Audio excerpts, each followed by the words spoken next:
guys, today we're back with another video, and today we're going to be doing a Dayton versus Arizona preview, and it's the round of 64 matchup, and I've been doing a lot of these, so let's get on to the video. Arizona is a pretty good team that has proved that they can beat really good teams, but sometimes they lose to some teams that aren't that good.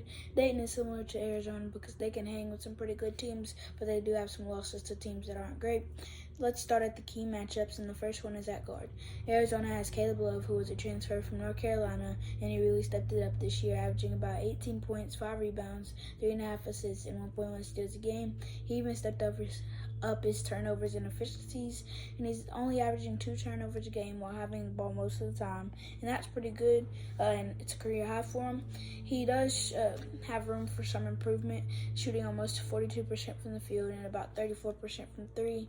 Those percentages are better than most in his career, and he takes a lot of tough shots, so he can kind of have an excuse for his shooting, but it could get better, and he did improve a lot this year though. And then Dayton has multiple guards that play well for them, and they are Kobe Elvis and Kobe Brea. Kobe Elvis has been doing really good this year, averaging 9.3 points, 3.6 assists, and 2.4 rebounds a game, while shooting about 38% from the field and 37.4% from 3. He could improve on his defense and efficiencies though. And Kobe Brea is next, and he's also doing really good, averaging about 11 points and 4 rebounds, while shooting over 51% from the field and almost 50% from 3, which is really good. And each player's shooting has usually needed some work, but Kobe Bryant doesn't.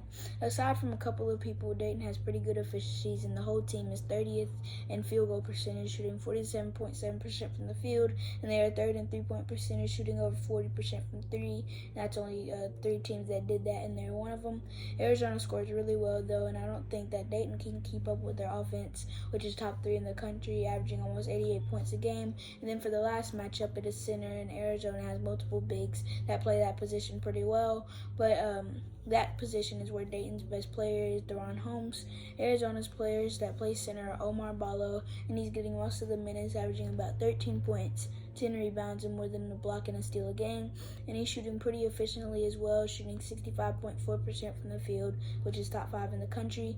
And he really stepped it up in the second part of the season, because in the first part, college basketball fans were contemplating whether he should start or not, and that's just not something that you want for your starting big.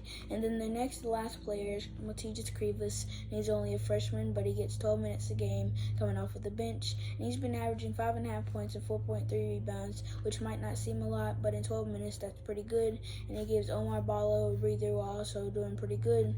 Now for Dayton, there's Deron Holmes, who could have went to the draft last year, and he came back and he finished top 10 in Player of the Year this year, and I think that was the right decision.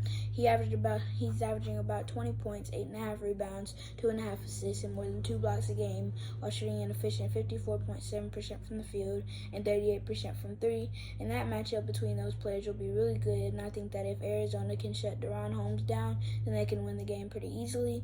And Arizona is expected to win by over 8 points, and I think Dayton can put up a fight, but Arizona is just so good, and I think that they will win. And yeah, that's about it for the video.